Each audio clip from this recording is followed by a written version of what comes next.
السلام علیکم ورحمت الله وبرکاته. مفتی صاحب محترم، د خپل الله نه دا امید لرم چې تاسو به روغ جوړ یې، د صحت په ښایسته جامه باندې به یې الله مو آباد ساته، خوشحاله اوسئ. زمونږ سوال دا دی مفتی صاحب چې په وترو کې بهترین الفاظ کوم یو دي؟ دعای قنوت یا بله دعا؟ وعلیکم السلام ورحمت الله وبرکاته. د کلمات قنوت او د تکبیر للقنوت او دارنګ رفع الیدین فی الوتر للقنوت. دې باره کې ملګري سوال کړی دی چې بهتره قول په دې کې څه دی. اصل کې دا بعضې مسائل صرف په تحقیق باندې مبني وي، تعصباتو ته اجت نه وي. د سړي امام او مجتهد په یو ځای کې خطا دی او د ته پته ولګي، نو پکار دا دي چې د قرآن او د سنت اتباع وکړي شي او په داسې موقعو کې د امام او د مجتهد د قول په مقابله کې قرآن او سنت واغستی شي او خپل مجتهد او امام معذور وګڼلی شي چې یا خدا خبره د په علم کې نه وه یا دا روایت او دا دلیل زما مجتهد ته رسېدلی نه و. نه خپل مجتهد پسې بد رد ویل پکار دي، نه د بل یو سړي د بل مقلد مجتهد پسې بد رد ویل پکار دي، بلکې تلک امة قد خلت لها ما کسبت ولکم ما کسبتم په بنا باندې په قرآن او سنت باندې په فهم سلف په حواله سره او د فهم صحابه په حواله سره عمل پکار دی. جامع الترمذی کې حدیث نمبر 442 464، ابن ماجہ کے حدیث نمبر 1178، فتح القدیر حنفی جلد 1 صفحہ 430 کے، دارنگ سنن و ابی داود حدیث نمبر 1425، سنن نسائی حدیث نمبر 1745 او 1746. په هغه کې دا درود دا دعای قنوت نقل دی چې سیدنا حسین بن علی رضی الله تعالی عنہ فرمایي چې خپل نیکو یعنی جناب رسول الله صلی الله علیه وسلم ما ته او فرمایل چې تکلا وتر منس کې نو د وتر په منس کې چې کله دعای قنوت لولې نو د دعای قنوت د پاره دا الفاظ وایا چې اللهم اهدنی فی من هدیت وعافنی فی من عافیت وتولنی فی من تولیت وبارک لی فی ما اعطیت وقنی شر ما قضیت فإنک تقضی ولا یقضى علیک وإنه لا یذل من والیت ولا یعز من عادیت تبارکت ربنا وتعالیت لا منجأ منک الا الیک. دا اغا دعای قنوت دی چې رسول الله مبارک خپل نوسی ته ښودلی دي. زه هم خپل دا بهتر ګڼم، ټولو کې بهتر دعای قنوت په اعتبار د سند سره هم دا دي چې دا وویلی شي.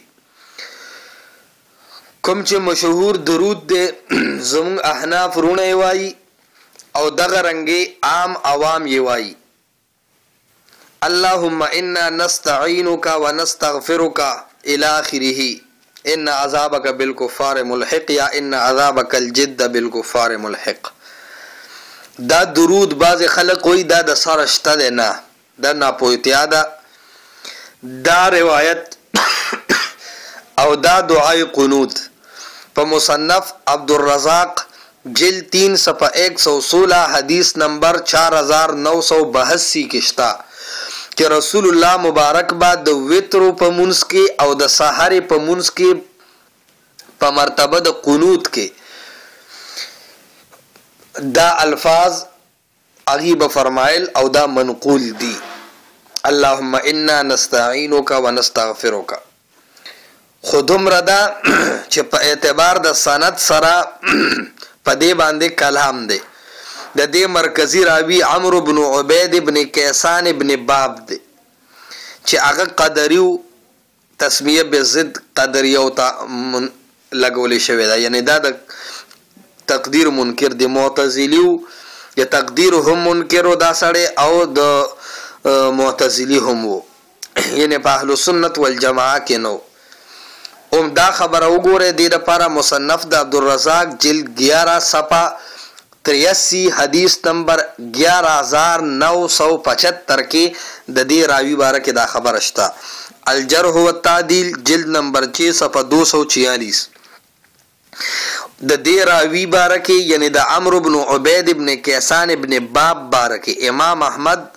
دارنګ امام ابن عون دارنګ امام ایوب امام یحیی ابن معین امام یونس جائز ده خو غوره لغت نه دی یونس او یوسف ویل پکار دی المقامات الحریریه چې رابعه کې طلبا کم کتاب وای د اغه په حاشیه باندې د یونس او د یوسف او د یوسف تحقیق کړی دی بهرحال امام ابن عیینه امام ابو حاتم ټیک نه دی امام ابو حاتم دی د دې راوی باره کې وی چې دا دروغجن او کذاب راوی لکه دې د پاره وګوره تاریخ بغدادم ټیک نه دی بغداد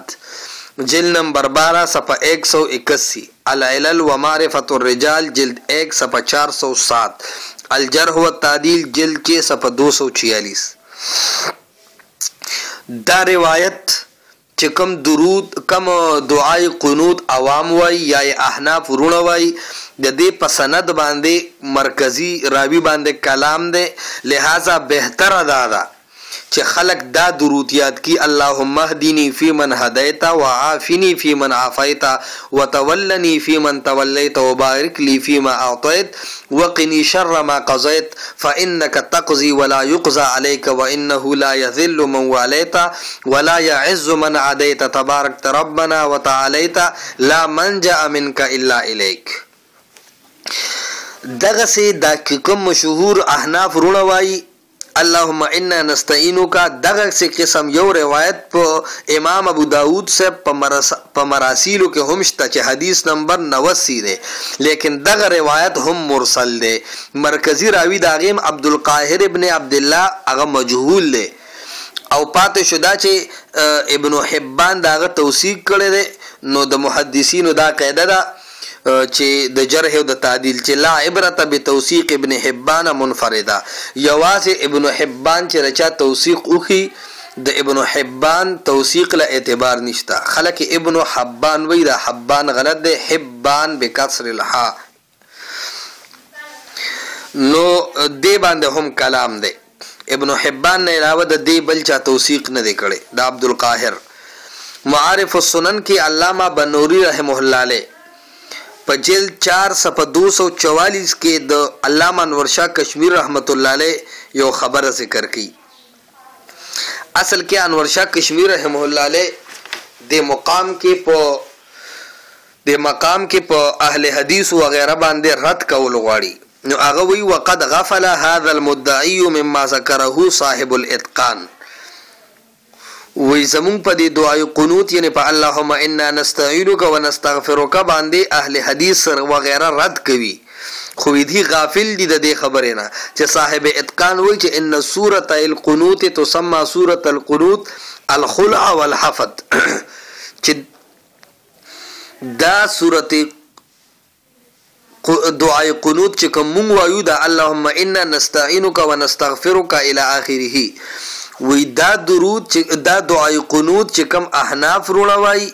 وی د دې تحقیق داده چې دیتا سورۃ الخلع یعنی ونخلع ونترکو په وجه او سورۃ حفظ وی ونحفظو په دغه بنا دا دو د دې نمونه دي گویا کې دا دو سورتونه دي یعنی دا مرکزی دعای قنوت ته په دې باندې رد کول نه دی پکار انور شاه کشمیر رحم الله علیه دا مقصد دی علامہ بنوری رحم الله علیه ذکر کړي او مطلب را دي چې اهل حدیث ته په دې پوښ چې امام سیوطی په اتقان کې لیکلي دي چې دا خو دوا د قران سورتونه خو رستو چې کم دی تلاوت د دې منسوخ شو خو د دې الفاظ هغه په زړونو او ذهنونو کې موجود پاتې شو. بیا رستو وی رفع رسمه من القرآن ولم يرفع من القلوب حفظه. سورة القنوت تسمى سورة الخلع والحفظ. مطلب هم داره چې دا خو منسوخ تلاوت دی خو نور منسوخ شوی نه دی او دا دعای قنوت دا گویا کې 2 سورتونه دي د قرآن. دا خبره چیف جسٹس مفتی تقی عثمانی صاحب په درس ترمذی جلد 238 کے ہم کړی دا. آگے فرمائی کہ یہ اختلاف محض افضلیت میں ہے ورنہ فریقین کے نزدیک دونوں دعائیں جائز ہے. بیا رستوی دا ټول تحقیق کی چې دا خود 2 سورتونو تقی صاحب هم د بنوری صاحب والا خبره کوي جن کی تلاوت منسوخ ہو گئی. خو بیا تلاوت منسوخ شو کنی زمون دا دعای قنوت یعنی اللهم انا نستعینک و نستغفرک دی وی چې دا داسې دی لکه قرآن. خدا خبره د شانور شاه کشمیری رحم الله علیه هم صحیح نه ده د بنوری رحم الله علیه هم صحیح نه ده او د جناب مفتی تقی عثمانی صاحب دا خبره هم صحیح نه ده. ځکه چې قرآن مقدس دا خو متواتر بلا شبهتن دی په تواتر سره ثابت دی. اوس سوال دا دی چې آیا سورۃ الخلع او سورۃ الحفظ آیا دا په تواتر سره د قرآن عیسی دا خبره ثابت ده چې تواتر سره د قرآن عیسی دا هیڅ کې نشي ثابتولی چې سورۃ الخلع او سورۃ الحفظ دا متواتر د قرآن عیسی. دویم خبره که دا متواتر وی یعنی قرآن وی نو آیا داسې متواتر روایت شته چې دا قرآن منسوخ کو؟ ځکه قرآن دا خود پس بے بنیاد قول سره نشي منسوخ کېدی چې سورۃ الخلع سورۃ الحفظ 2 سورت وو خو رستو تلاوت منسوخ شو نو چې منسوخ نو هغه ناسخ یشتا هغه ناسخ موجود دی بے بنیاد قول خو ناسخ نشي ګرځیدی. ځکه د دې بحث اول چې وګوري الاتقان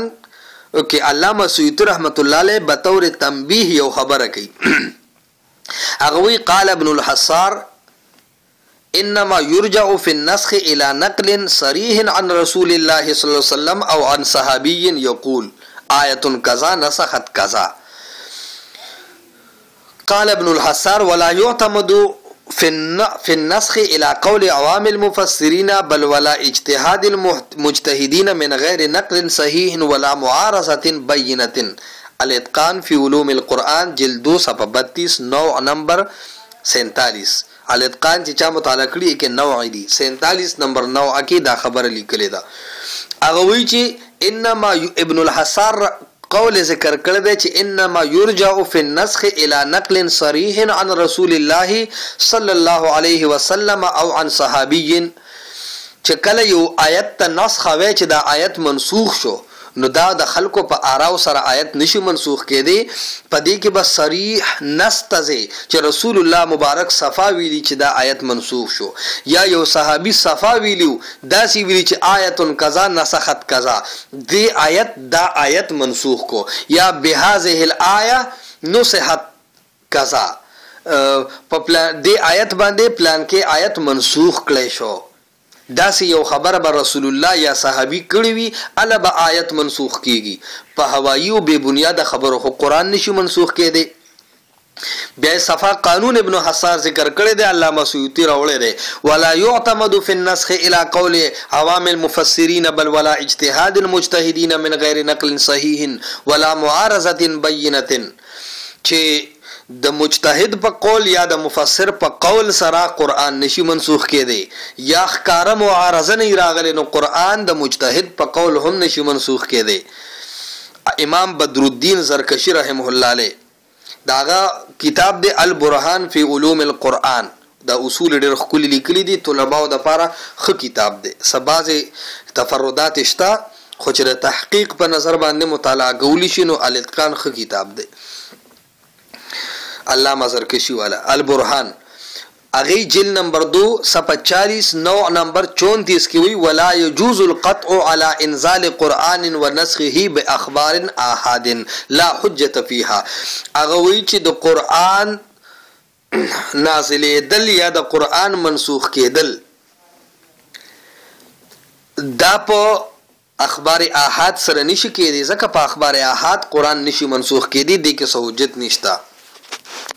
محقق بے مثال ماهر اسماء الرجال ډاکټر سراج الاسلام حنیف صاحب اغي په خپل کتاب معرفت علوم حدیث کې د امام شافعی رحمت الله علیه او د امام احمد رحم الله علیه قول راوړل په حواله د جامع بیان العلم و فضله دویم جلد علامه ابن عبد البر رحمه الله علیه کې چې اغي دا قول ذکر کړل دی چې لا ينسخ القرآن الا القرآن، قرآن پر روایت باندې یا د چا په قول نشي منسوخ کېدی. دا قرآن چې منسوخ کیږي دا به د قرآن په بل آیت سره د معارضه بینه په وجه باندې منسوخ کیږي. دغه سه امام نووي رحم الله علیه شرح صحیح مسلم جلد 37 کې ګوره امام نووي رحم الله علیه ډېر لوی سړی دی. صحیح مسلم بشک چې امام مسلم رحم الله علیه لیکل دی خو د صحیح مسلم بابونه هم امام نووي رحم الله علیه تړلي دي. د 1452 نمبر حدیث لاندې ذکر کړي. دارنګ امام بغوی رحم الله علیه په شرح السنه جلد 9 صفحه 82 کې د 2284 نمبر حدیث لاندې ذکر کوي چې والقرآن لا يثبت باخبار الاحاد،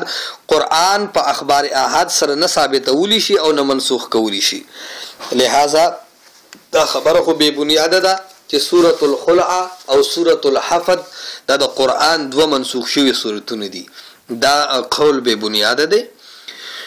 اللهم انا نستعینک ونستغفرک مصنف د عبدالرزاق کې بالکل شتا په سند باندې کلام دی د محدثینو دی د رستو خلکو نه دی د ناقد الرجال خلکو دی. او کم چې دا بل دعای قنوت ته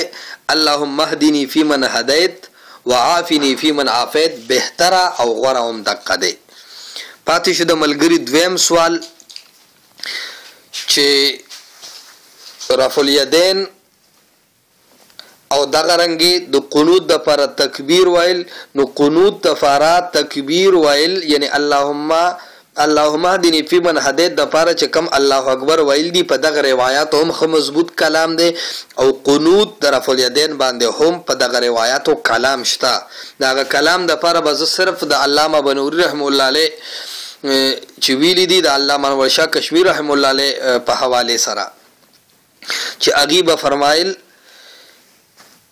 چې ثم لي تردد في اثر الفاروق رضي الله عنه بان الرفع هل كان مثل الرفع عند التحريم او مثل الرفع للدعاء وبعض الالفاظ يومي الى الثاني. وی انور شاه کشمیری سے بموي چې د رفع الیدین بارکی کوم خبره کیږي چې الله اکبر د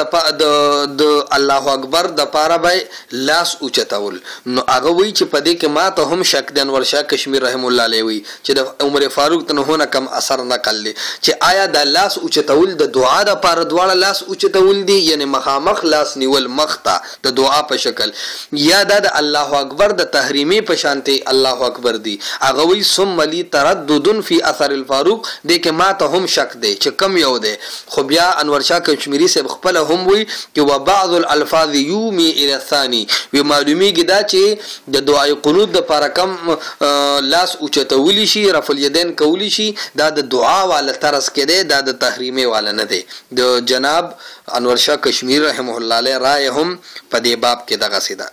البته د وتر په آخر کې دا دعا هم ثابت ده اللهم انی اعوذ برضاک من سخطک وبمعافاتک من عقوبتک واعوذ منك لا احصي ثناء عليك انت كما اثنيت على نفسك. دا ویل ثابت دی سنن ابي داود حدیث نمبر 1427 کې دا دعا ذکر ده. نو دا هم په وترو کې بهتره ده چې به طور قنوت ولستلی شي. خجی نو دا تحقیق مونږ ذکر کو په دې حواله سره چې بهتره دغه دی. البته دا بل په مصنف عبدالرزاق کې راغلی دی خو په روایت باندې کلام شته. نو پکار دادی دا خو مختصر الفاظ دي چې یاد کړی شي اتفاقی سیز اللهم اهدنی فیمن هدیت دا ډېر زیاته بهتره وي. مجموعه حواله امدا شوی سنن ابي داود حدیث نمبر 1425 سنن نسائی حدیث نمبر 1745 فتح القدیر جلد اول صفحہ نمبر 300 صفحہ نمبر 430 مصنف د عبدالرزاق جلد نمبر 3 صفحہ 116 او جلد نمبر 11 صفحہ نمبر 83 حدیث نمبر 11985 او دارنګي 1116 دارنګي الجرح والتعديل جلد نمبر 6 صفحہ 246 تاریخ بغداد جلد 12 صفحہ 181 معارف السنن جلد 4 صفحہ 244 درس ترمذی د مفتی تقی عثمانی سے جلد 2 صفحہ 238 الاتقان فی علوم القرآن د علامہ سیوطی جلد 2 صفحہ 32 نو نمبر 47 شرح السنہ د امام بغوی جلد 9 صفحہ 82 تفسیر قرطبی جلد اول په مقدمه کې صفحه نمبر 129